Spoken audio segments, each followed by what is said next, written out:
Hello everyone. So in the last class we started our mathematical physics. ठीक है, और उसमें हमने देखा था बहुत सारी चीज़ें. ठीक है, we'll continue again from the mathematical physics. हमने स्टार्ट किया था और ये देखा था कि what are the things which we are going to study, like syllabus we had discussed.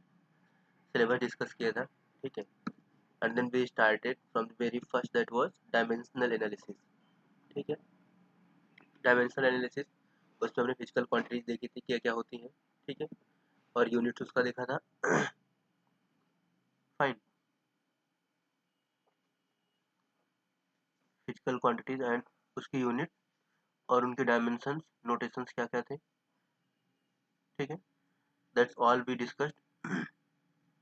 आज हम इसे फर्दर कंटिन्यू करेंगे. एंड उसके बाद हमने कुछ क्वेश्चंस दिया था कि you have to find out the dimensional formula for the following quantities, like we had gravitational constant G. This was our gravitational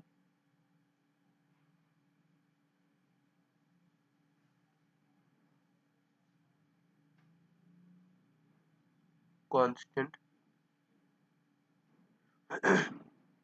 this was coefficient of viscosity.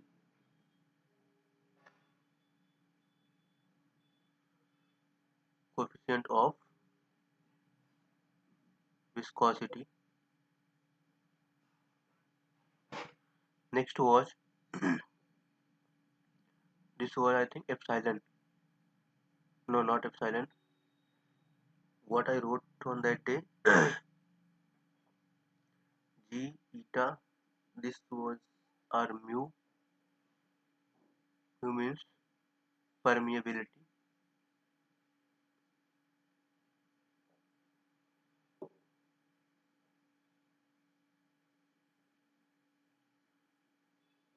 Permeability of medium, and epsilon permittivity.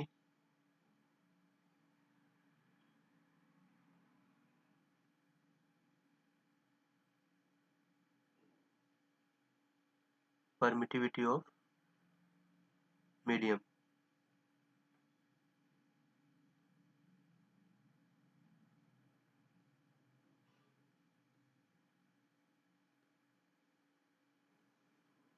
ये क्या लिखा हुआ था? Just second, give me 1 second.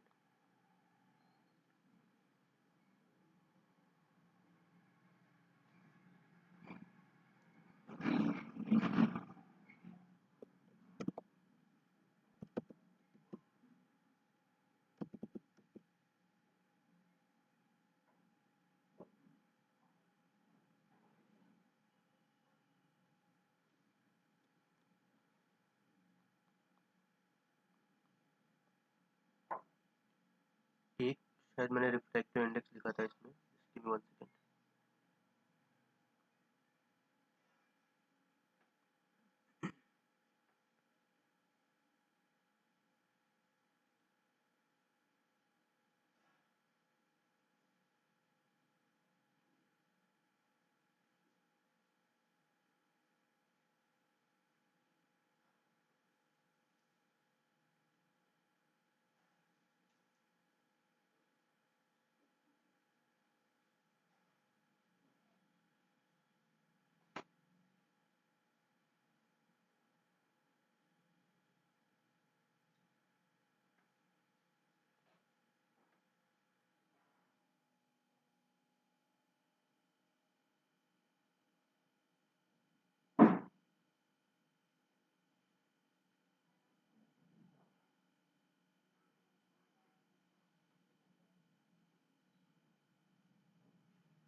अच्छा, this one was our coefficient of restitution.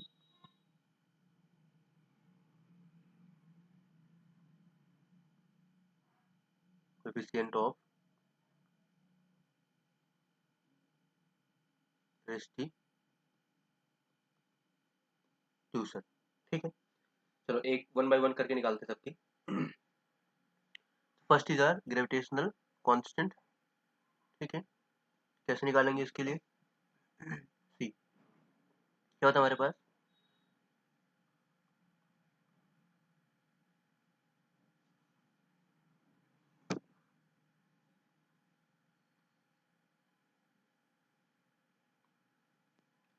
हमें पता है कि ग्रेविटेशनल फोर्स का फॉर्मूला क्या होता है? F is equal to G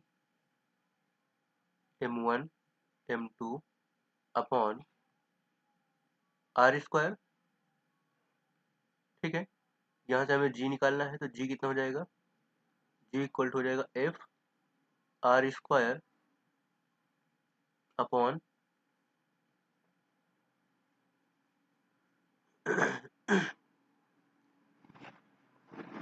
upon upon m1 m2। तो अगर इसकी यूनिट की बात करें हम, G की यूनिट क्या हो जाएगी हमारे पास? न्यूटन मीटर स्क्वायर पर किलोग्राम स्क्वायर। ठीक है, और अगर डायमेंशनल फॉर्मूला की बात करें हम, तो फोर्स की डायमेंशनल फॉर्मूला क्या होता है? F इज इक्वल टू होता है हमारा M A. F is equal to होता है एम ए। मास का होता है अपना m, और a का होता है LT-2, LT-2। ठीक है, तो ये आ जाएगा अपना F का dimensional formula, this will become m LT-2। ठीक है, अब G का क्या हो जाएगा? तो G का आ जाएगा इसके लिए, F के लिए m LT-2 and then R square है, तो आर स्क्वायर का L2 upon this will become m1 m2 है, तो उसका हो जाएगा मास का स्क्वायर, तो मतलब इसका हो जाएगा m और इसका भी हो जाएगा m। तो ओवरऑल क्या आ जाएगा हमारे पास? दिस विल बिकम, ऊपर लिख लेते हैं इसको,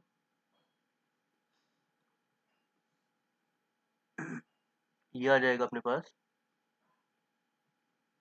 G इक्वल टू m, नीचे m स्क्वायर है, ऊपर m है, तो ऊपर जाएगा तो m-1 आ जाएगा, तो m-1। l के लिए क्या हो जाएगा? l यहाँ पर है और l स्क्वायर यहाँ पर, तो हो जाएगा L3 and then T-2, this is T-2। ये आ गया अपने पास क्या? Dimensional formula for gravitational constant G। ठीक है, तो like this you can calculate. दूसरा क्या है अपना? दूसरा है coefficient of viscosity. Coefficient of viscosity, ठीक है, कैसे निकालेंगे इसको? कोएफिशिएंट ऑफ विस्कोसिटी, तो हमें पता है स्टोक्स लॉ से निकाल लेते हैं हम, फ्लूइड में पढ़ा था हमने Stokes law. F is equal to क्या होता था? 6 pi eta R B. Eta equal to क्या आ जाएगा? F upon 6 pi R B, जहाँ पर बी क्या होता था? बी होता था वेलोसिटी, बी होता था अपना वेलोसिटी, आर होता था रेडियस, और 6 पाई तो कांस्टेंट है, तो कांस्टेंट की डायमेंशन वैसे भी नहीं होती है। ठीक है, तो यहाँ पे मैं लिख देता हूँ नोट पॉइंट डाल के, कहीं पर लिख लेते हैं हम, हाँ यहाँ पर लिख लेते हैं।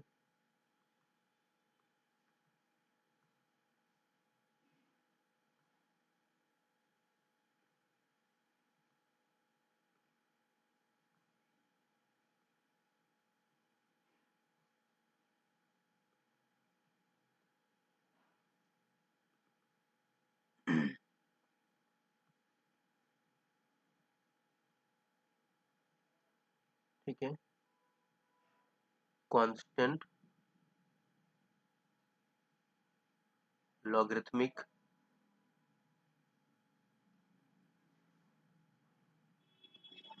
एक्सपोनेंशियल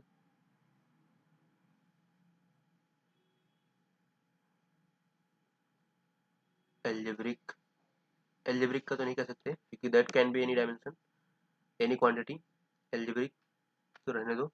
और sinusoid, sorry, trigonometric.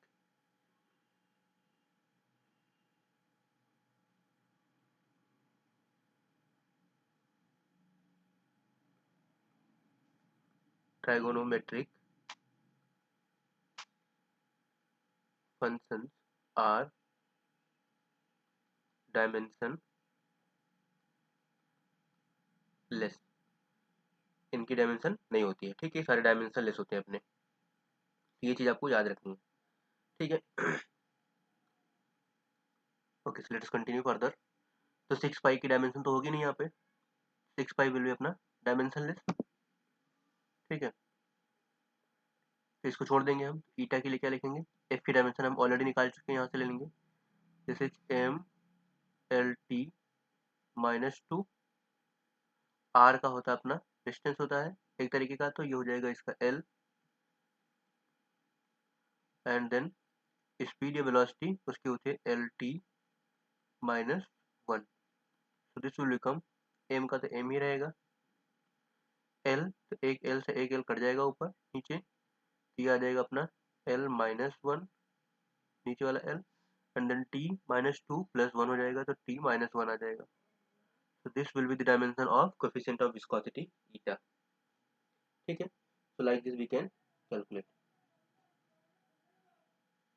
fine। okay, so let us continue further। next था हमारा coefficient of restitution, ठीक है। ये तो डायमेंशनलेस होगा अपना। थर्ड था ई,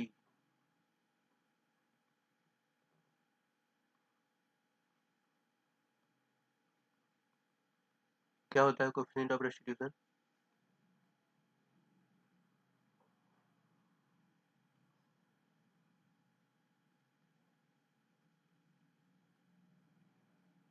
ठीक है। This is nothing but what, velocity of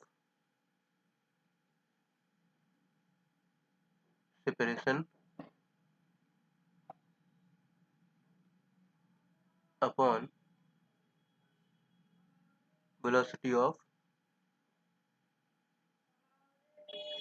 यहाँ पर रिलेटिव लिख लो, कोई बात नहीं, तो वेलोसिटी ऑफ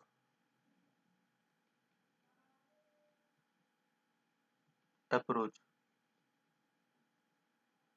ठीक है। तो दो सेम वेलोसिटी का रेशियो है, मतलब सेम क्वांटिटी का रेशियो है, तो ये तो डायमेंशन लेस हो जाएगा। तो इसकी डायमेंशन क्या आ जाएगी, डायमेंशन आ जाएगी अपना M zero L zero T zero, तो डायमेंशन लेस हो गया है, तो सिंपल सा, ठीक है। नेक्स्ट था अपना mu, permeability of medium. Force mu की निकालनी है हमें, ठीक है। कैसे निकालेंगे, बायो सेवर्ट लगा लेते हैं यहाँ पर, ठीक है। ये कोई भी एक ऐसा फॉर्मूला लिख लो जिसमें अपना आता है, ठीक है, जिसमें अपना म्यू आता है। तो मैं लिख लेता हूँ बी म्यू के लिए एक सिंपल सा फॉर्मूला। सपोज करो हमारे पास एक सर्कुलर वायर है, इसके सेंटर पर जो मैग्नेटिक फील्ड होती है, बट मैग्नेटिक फील्ड भी नहीं पता होगा हमें, तो एनी अदर फॉर्मूला हम लिख लेते हैं म्यू के लिए। तो म्यू के लिए कहाँ से लिख लें, एक तो होता है D B equal to, but B का नहीं पता होगा, चलो बी का निकाल लेंगे। बायो सेवर्ट लॉस लिखते हैं हम, तो डी बी इक्वल टू क्या था, म्यू बाई, मीडियम में लिखेंगे तो म्यू लिख लेते हैं इसको, mu by 4 pi I D L sine theta by R square, ठीक है। तो यहाँ से हम म्यू निकाल लेंगे, ठीक है। और म्यू के लिए हमें क्या पता होना चाहिए, साइन थीटा डायमेंशन लेस होता है, डीएल की डायमेंशन पता है, आर की डायमेंशन पता है, आई की डायमेंशन पता चल जाएगा, डीबी की डायमेंशन निकाल लेंगे हम लॉरेंट फार्मूला से, F is equal to Q B cross B से, ठीक है। या क्यू बी साइन थीटा से निकाल लेंगे, तो यहाँ से बी कितना आ जाएगा, तो बी आ जाएगा अपने पास एफ अपॉन क्यू बी, ठीक है। तो एफ का कितना होता है, एफ का होता है अपना एम एल टी माइनस 2, और क्यू का क्या होता है, क्यू इक्वल टू होता है आई इंटू टी, आई का होता है ए और टी का होता है टी, तो ए टी आ जाएगा, तो हो जाएगा ए इंटू टी, और बी का होता है एल टी माइनस 1, ठीक है। तो this will become M L T -2 और यहाँ पर आ जाएगा अपना ए का ए ही रहेगा, एल और ये t-1 तो ये कट जाएगा, ठीक है। तो एल आ जाएगा, सिर्फ ऊपर जाएगा ये जाएगा एम और यहाँ पर आ जाएगा अपना एल से एल ये भी कट जाएगा, ठीक है। एम ए और -1 और t-2 मतलब बी की जो डायमेंशन आ गई अपनी वाई एम A-1 t-2, ठीक है। एक बार let me check once, 1 second.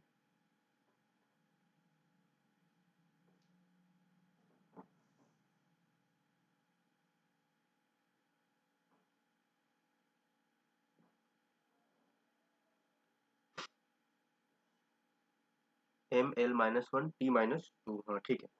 तो मैग्नेटिक फील्ड की डायमेंशन हमारे पास आ गई M A-1 और t-2, ठीक है।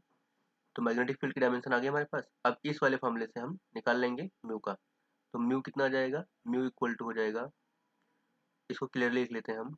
बी की डायमेंशन हमारे पास आ गई है M A-1 t-2, ठीक है। इसको संभाल के रखते हैं और ये पूरा रब कर देते हैं।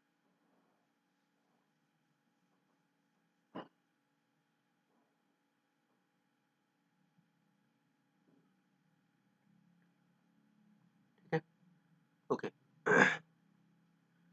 चलो, तो फॉर्मूला लगा लेते हैं हम अपना, या मैग्नेटिक फील्ड के सेंटर पे निकाल लेते हैं। तो बी इक्वल टू आता है हमारे पास mu naught by 2 I by R, mu naught I by 2 R, ठीक है। इससे लगा लेते हैं या फिर बायो सेवर्ट लॉ लगाते हैं, जो कॉमन है, वो सबको पता होता है। डी बी इक्वल टू होता है अपना म्यू नॉट मत लिखो, मीडियम में लिख लेते हैं, mu by 4 pi I L sine theta by R square. Dimension रखते हैं, तो डी बी या बी का डायमेंशन क्या है हमारे पास, M A-1 t-2 equal to mu का निकालना हमें 4 पाई डायमेंशनलेस होगा अपना, और डी एल का अपना एल हो जाएगा। आई के लिए हम लिख लेंगे, आई के लिए क्या लिखेंगे ए, आई का अपना हो जाएगा ए, ठीक है, अपॉन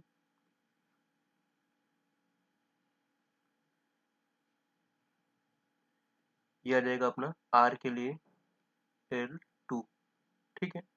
अब इसको सॉल्व कर लेंगे हम, तो एक एल से एक एल कट जाएगा और एल से इधर मल्टीप्लाई हो जाएगा और A-1 तो A-2 आ जाएगा।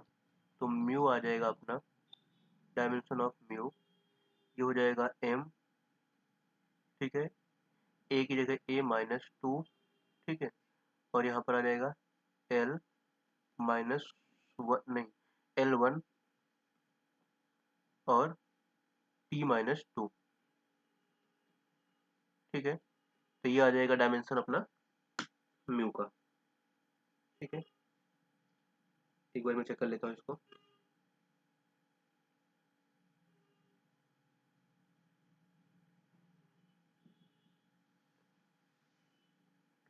m होगा, l होगा, ठीक है, t-2 और A-2, हाँ ठीक है, करेक्ट है, ठीक है। तो ये आ गया अपना dimension of mu. Fine, next क्या था, नेक्स्ट था अपना परमिटिविटी ऑफ मीडियम, ठीक है, ये सिंपल है। कूलॉम्स लॉ से निकाल लेंगे इसको। कूलॉम्स लॉ क्या होता है अपना,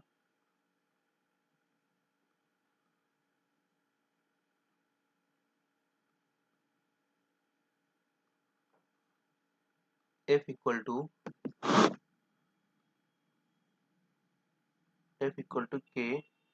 के मतलब लिखो, ये लिख लो 1/4 pi epsilon Q1 Q2 by R,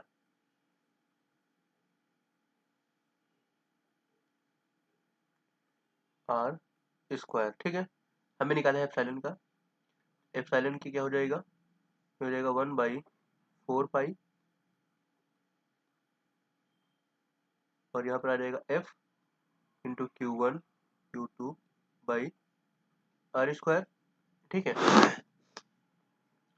तो इसको डायमेंशन रखते सबकी, ये हो जाएगा 1/4 पाई की डायमेंशन होगी नहीं, MLT -2 dimension of epsilon into Q1 Q2 की क्या हो जाएगी, Q1 का होगा AT A इंटू टी, और इसका भी A इंटू टी। ठीक है, और R स्क्वायर का L2। इसको सॉल्व कर लेते हैं हम, तो this will become A square T square, और यहाँ पर ऊपर लेके जाएंगे तो M-1, L का 3 हो जाएगा तो L-3, और T का +2 आ जाएगा तो T का +2। ठीक है, तो T का +2, T का -2 था, -2 4 हो जाएगा ये, तो दिस विल बिकम M-1। ठीक है, और L-3, T माइनस T का 4 हो जाएगा, और A2। So this will be the dimension of epsilon. ठीक है, आई होप समझ में आया होगा आपको। ठीक है,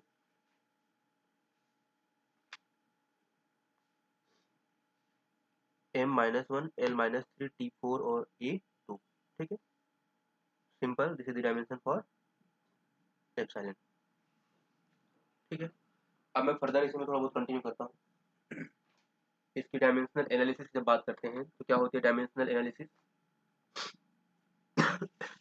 क्या क्या चीजें उससे कर सकते हैं हम यूजिंग डायमेंशनल एनालिसिस अपना। ठीक है, तो वो देख लेते हैं एक बारी। कुछ इसके 3 वो है, मतलब एप्लीकेशन है। ठीक है, तो क्या क्या होता है डायमेंशनल एनालिसिस में।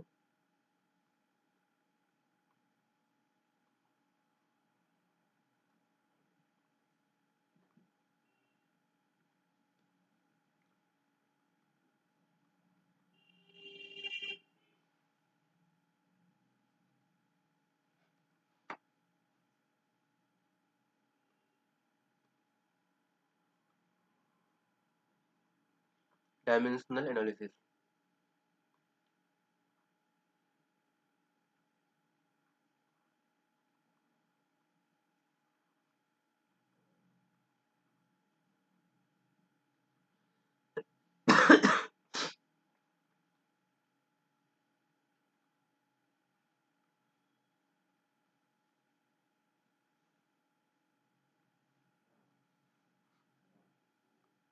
ओके। तो फर्स्ट इसमें आता है हमारे पास, इसकी अगर एप्लीकेशन की बात करें हम तो 3 होते हैं। फर्स्ट लिख लेता हूँ मैं यहाँ पे। फर्स्ट किस लिए यूज होता है, इसके एप्लीकेशन की बात करूँ मैं, इट्स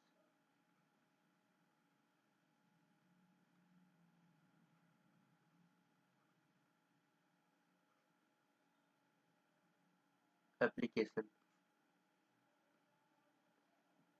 फर्स्ट है अपना checking the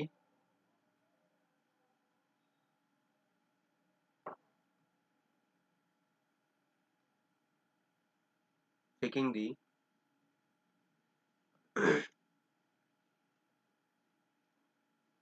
the dimensional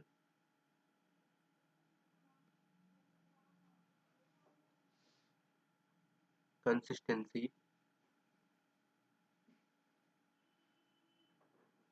checking the dimensional consistency of equation। ठीक है, कोई इक्वेशन गिवन है तो उसकी डायमेंशनल कंसिस्टेंसी चेक कर सकते हैं, मतलब वो डायमेंशनली करेक्ट है या इनकरेक्ट है। ठीक है, तो फॉर एग्जांपल मैं एक क्वेश्चन लिखता हूँ यहाँ पे, जिससे कुछ और हमारे पास एक इक्वेशन लिखी हुई है, s equal to U T plus half A T square. ठीक है, अब हमें चेक करना है ये इक्वेशन ट्रू है या नहीं। तो हमें क्या चेक करना पड़ता है कि आप इसमें डायमेंशन चेक करो दोनों साइड का। If if dimension of L H S equal to dimension of RHS है, तब तो अपनी जो इक्वेशन है वो करेक्ट है, अदरवाइज इक्वेशन क्या है, इनकरेक्ट है, फिर वो इक्वेशन वैलिड नहीं है। ठीक है, तो इसमें अपना चेक करेंगे तो S equal to T plus half A T square है, तो लेफ्ट साइड की डायमेंशन अगर देखूँ मैं, तो एस की डायमेंशन कितनी होती है, एस क्या है, डिस्टेंस होता है, डिस्प्लेसमेंट होता है, तो इसकी डायमेंशन अपनी एल होती है। ठीक है, इसमें अगर देखूंगा मैं यूटी का, तो यूटी क्या होता है अपना, यूटी की डायमेंशन, यूटी होता है अपना, यू होता है स्पीड या वेलोसिटी, तो इसका होता है एल टी माइनस वन। ठीक है, इंटू, और टी का क्या होता है अपना, टी होता है।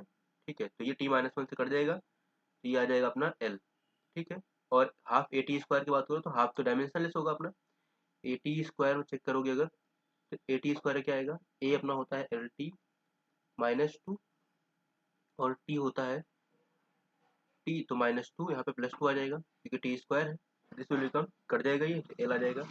तो मतलब हमने देख लिया कि जो हमारे पास S equal to U T plus half A T square था, इसमें इसकी डायमेंशन कितनी थी, एल थी, इसकी डायमेंशन भी हमारे पास एल ही है, और थर्ड टर्म की भी डायमेंशन हमारे पास क्या है, एल है। इसका मतलब जो इक्वेशन गिवन है हमारे पास ये डायमेंशनली करेक्ट है। तो कोई भी इक्वेशन गिवन है and if you have to check whether the equation is correct or not, so check the dimension for that। इसकी कुछ लिमिटेशंस की बात करेंगे कि हम इसमें कांस्टेंट की वैल्यू नहीं पता कर सकते कि whether the constant will be there in the equation or not, तो ये पता नहीं चलेगा हमें कि कांस्टेंट होगा इक्वेशन में या नहीं होगा। ठीक है, बाकी चीजें हम वेरीफाई कर सकते हैं। ओके, सेकंड की बात करता हूँ मैं। ठीक है, अब आपको एक क्वेश्चन ही पे दे देता हूँ मैं, आपको चेक करना है, एक इक्वेशन पता है।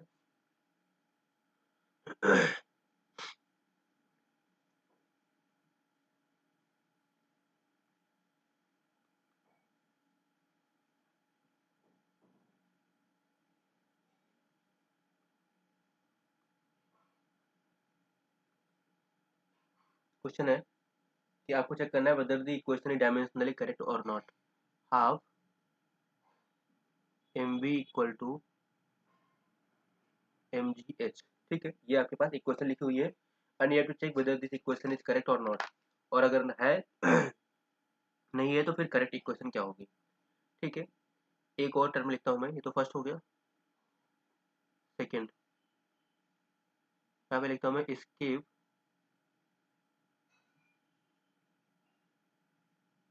स्पीड, एस्केप वेलोसिटी का फॉर्मूला लिखता हूँ मैं, v equal to under root to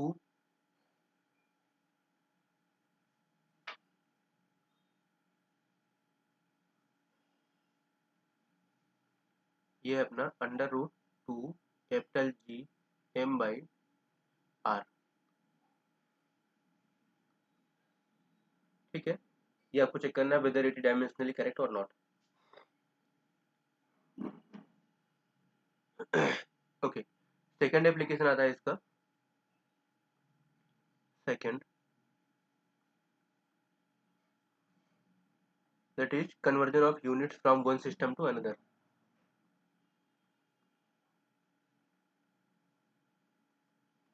conversion of units from one system to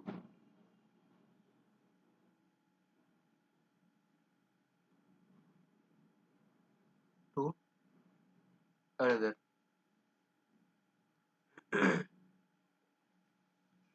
ठीक है, एक सिस्टम से दूसरे सिस्टम में अगर कन्वर्ट करना है तो you can use the dimensional analysis. कैसे करते हैं इसमें, इसमें हमने देखा था कि जब मेजरमेंट कुछ क्वांटिटी की बात कर रहे थे तो क्या होता था, क्यू इक्वल टू होता था एन इंटू यू, और ये चीज़ हमेशा क्या रहता था, कांस्टेंट रहता था। तो हम क्या लिखते थे इसके लिए कि अगर ये कांस्टेंट है तो हमारे पास N one U one equal to N two U two, ये आता था।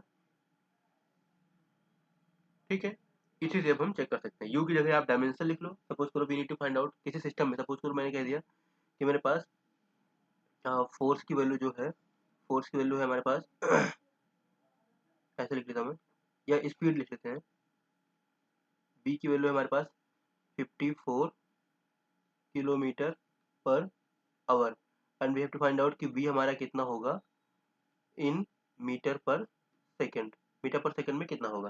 ठीक है, तो you can use this technique. तो आपको क्या पता है, आपको एक सिस्टम में उसकी न्यूमेरिकल वैल्यू पता है और उसका यूनिट पता है, ठीक है।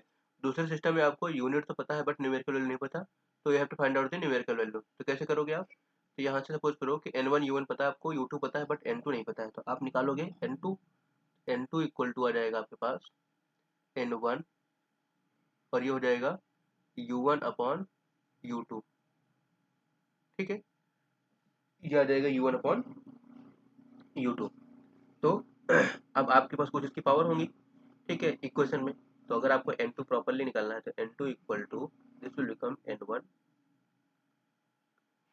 n1 और u1 की जगह मान लो हमारे पास mlt के टर्म लिखते हैं, तो m1 अपॉन m2, इसकी पावर a ले लो, l1 अपॉन l2, इसकी पावर b, एंड ये हो जाएगा अपने पास m3 sorry t1 upon t2, इसकी पावर c, ठीक है। चलो सपोज करो मैं इसी का एग्जांपल ले लेता हूँ जो हमारे पास क्वेश्चन गिवन है, तो क्या हो जाएगा ये एग्जांपल इसी के लिए ले लेते हैं, ठीक है। तो हमारे पास क्या पता है, हमें n1 पता है, n1 कितना है 54 है।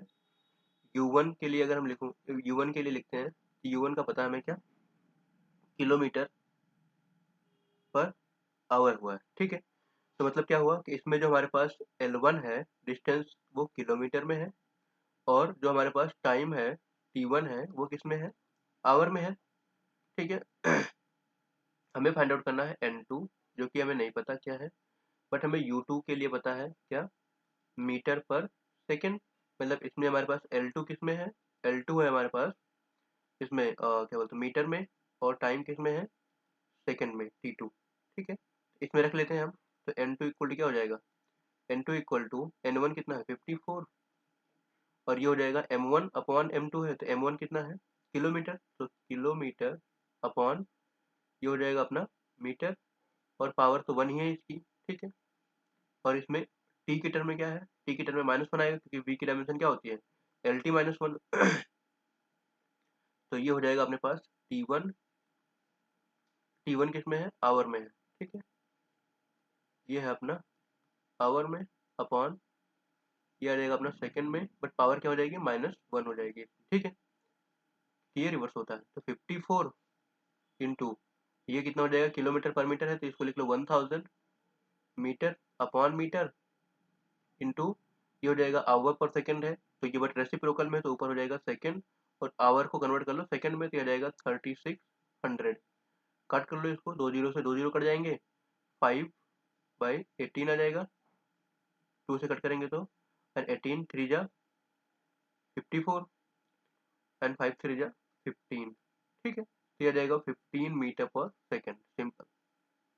मीटर पर सेकंड बाद वैसे n2 निकला है, तो हम n2 में यूनिट ही लिखेंगे क्योंकि n2 न्यूमेरिकल वैल्यू, n2 की वैल्यू कितनी आ जाएगी, तो अगर मुझे यहाँ पर लिखना पड़ेगा तो v in metre per second, so this will be 15 metre per second. ये सब कुछ 11th में आप ऑलरेडी पढ़ चुके हो, ठीक है।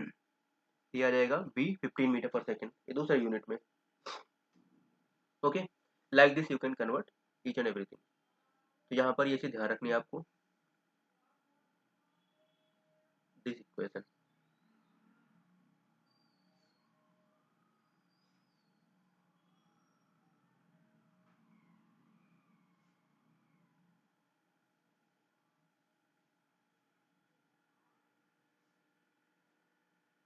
ठीक है, this you have to remember.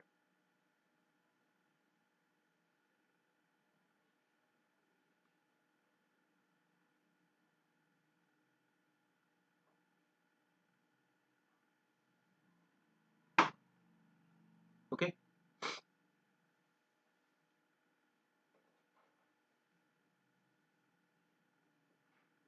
चलो इसका थर्ड एप्लीकेशन देखते हैं हम।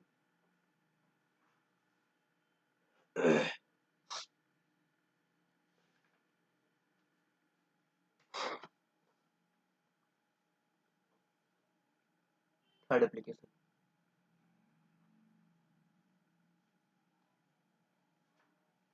थर्ड क्या है अपने पास, थर्ड है कि deducing the relation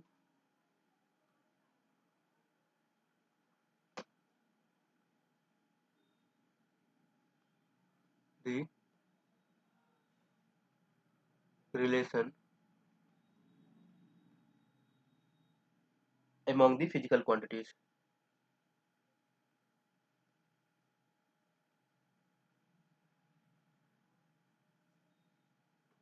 Among the physical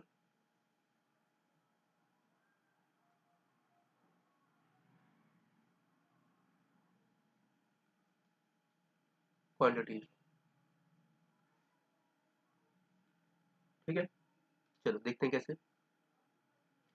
क्या करना होगा इसमें, जो भी आपके पास क्वांटिटी होगी, if you are having any quantity, मान लो वो क्यू क्वांटिटी है और वो किसी अदर पर्टिकुलर क्वांटिटी पर डिपेंड कर रही है, तो this will be proportional to basically किसके होगा, m की पावर a, जो भी क्वांटिटी होगा, मतलब मैं मान लेता हूँ सपोज मेरे पास x क्वांटिटी है, x है, x पर डिपेंड कर रहा है, उसकी पावर a ले लिया हमने, y पर डिपेंड कर रहा है उसकी पावर b ले लिया, z पर डिपेंड कर रहा है उसकी पावर c ले लिया, लाइक दिस हम करते जाएंगे।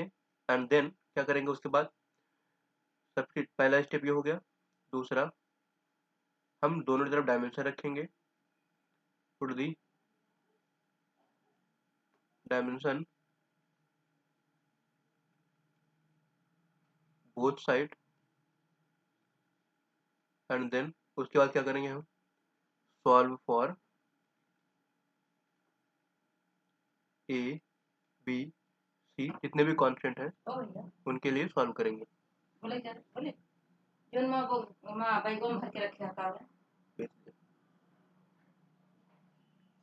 ठीक है, ओके। फॉर एग्जाम्पल मैं लेता हूँ एक, ठीक है,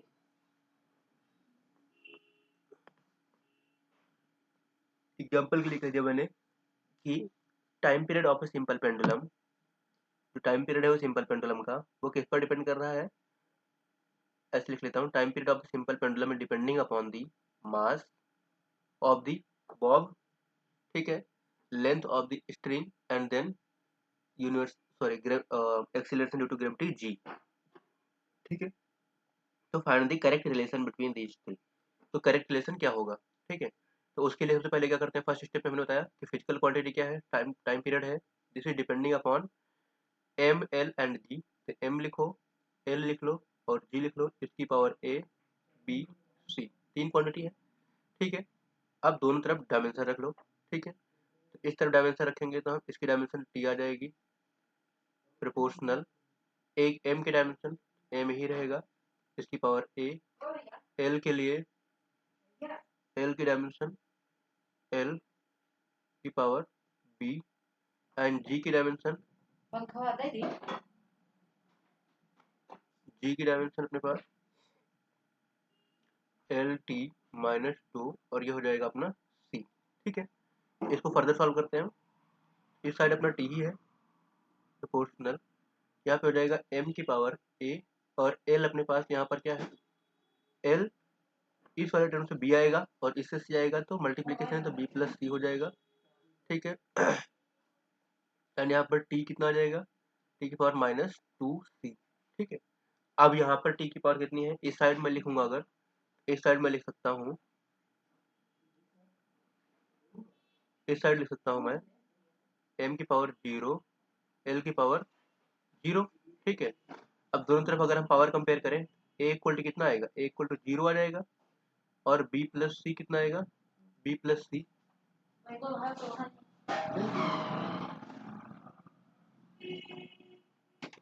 b प्लस सी कितना हो जाएगा, जीरो, एंड माइनस टू सी कितना आ जाएगा, माइनस टू सी आ जाएगा अपना, यहाँ से t की पावर वन है तो यहाँ पे आ जाएगा t की पावर वन, पावर आप कंपेयर कर लो, दैट्स इट। अब इसको सॉल्व करना है हमें, तो लेट अस सॉल्व इट। ये हो जाएगा a equal to zero, b plus C equal to zero, and minus two C equal to one, तो यहाँ से हमारे पास c कितना आ जाएगा, c equal to minus one by two, और यहाँ से फिर c की वैल्यू रखेंगे तो b इक्वल टू कितना आ जाएगा, मतलब b इक्वल टू माइनस सी, तो मतलब b आ जाएगा अपने पास वन बाई टू। वापस से इसको इसी इक्वेशन में डालते हैं, मुझे वैल्यू जो हमारे पास ये इक्वेशन थी, ठीक है। तो क्या आ जाएगा हमारे पास, P प्रोपोर्शनल m की पावर, मास है तो मास की पावर a था, a की पावर 0 थी, a की वैल्यू 0 आया। l है, l की पावर कितनी आई 1, b है तो b की पावर 1/2, तो मतलब l की पावर 1/2, और g कितना आया -1/2। इसको हम लिख सकते हैं p प्रोपोर्शनल, m तो हटा दो, अब इसका 1 हो जाएगा, l और की पावर 1/2, नीचे लिख सकते हैं g की पावर 1/2, पावर 1/2 को हम रूट लिख सकते हैं, तो t proportional under root l by g, ठीक है। तो ये आ गया अपने पास रिलेशन। ये रिलेशन डायमेंशनली तो करेक्ट है, बट रियल लाइफ में करेक्ट है या नहीं, मतलब जो 2 पाई का फैक्टर आता है that will be constant only, मतलब आप ऐसे लिख सकते हो इसको, t equal to 2 pi under root l by G, और ये 2 पाई आता है हमारे पास एक्सपेरिमेंटल से, जब हम एक्सपेरिमेंट करते हैं तो this factor will come from there only,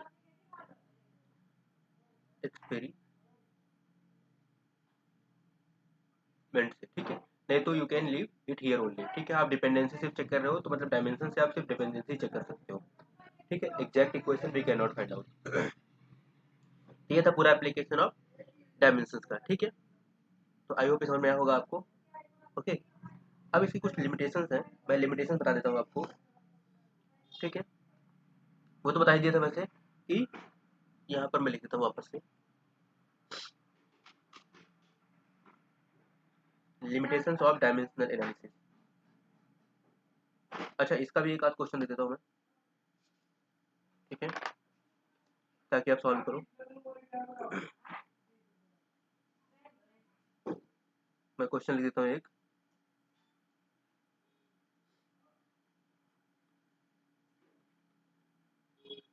इसका क्वेश्चन है सेकंड वाले का, इसके लिए आप लिख लो,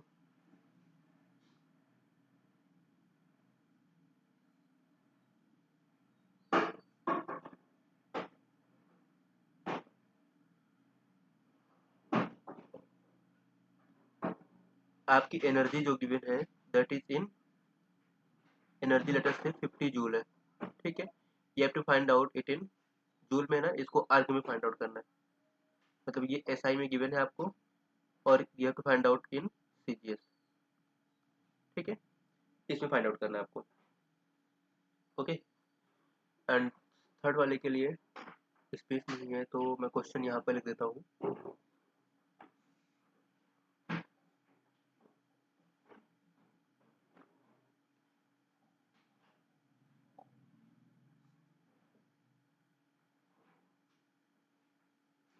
एक स्प्रिंग मास सिस्टम है जिसका टाइम पीरियड इज डिपेंडिंग, जो टी है वो प्रोपोर्शनल टू किसके है, मास के है, और स्प्रिंग कांस्टेंट के है, ठीक है। Now you have to find out the correct relation, find correct,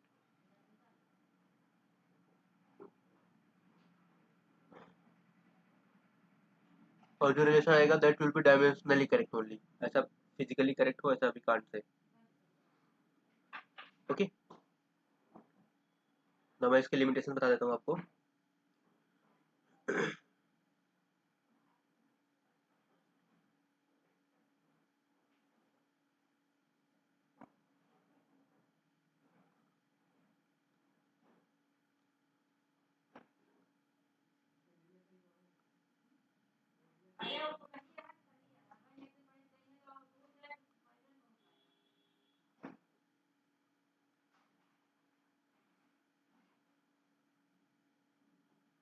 dimensional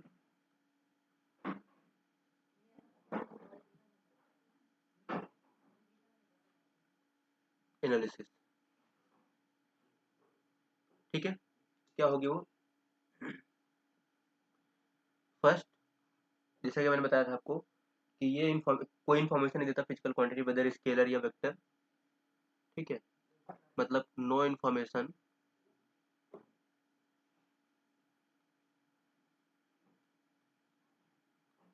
about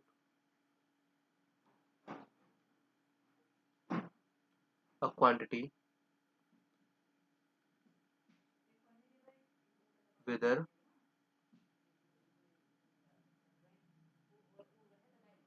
scalar और वेक्टर, ठीक है। सेकेंड, कांस्टेंट की डायमेंशन नहीं बदलती, like we cannot find the dimension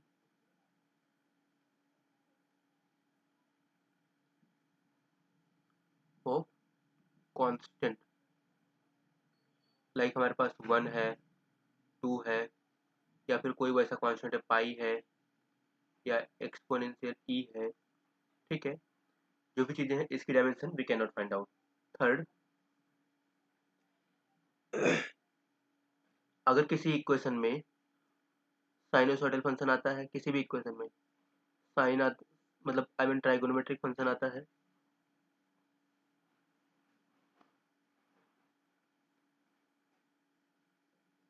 trigonometric function आता है, एक्सपोनेंशियल आता है, लॉगरिथमिक आता है, तो हम डायमेंशनल एनालिसिस से जो रिलेशन निकालते हैं that we cannot find out, ठीक है। फोर्थ, अगर कोई क्वांटिटी मोर देन 3 फैक्टर पर डिपेंड करती है, इफ अ क्वांटिटी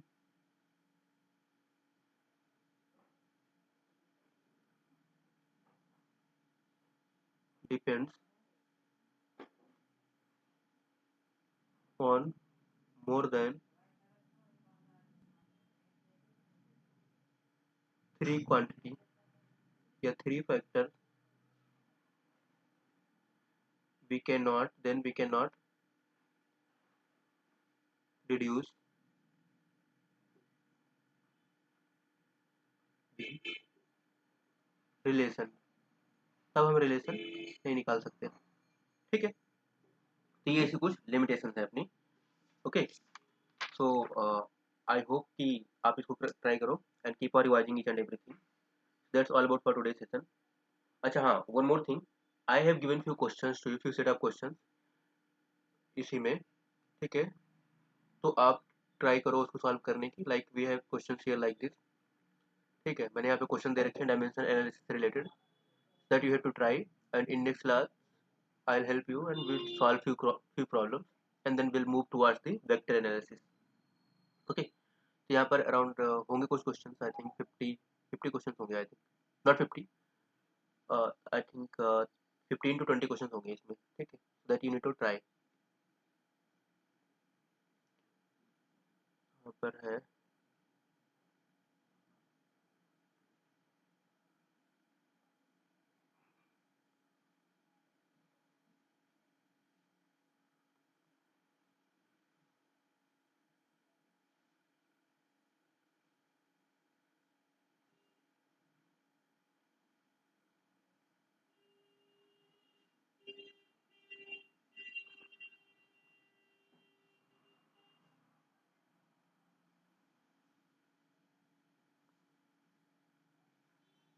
ठीक है, एक बार ट्राई करना, होते हैं तो ठीक है, otherwise will solve in the next class, okay. Thank you so much.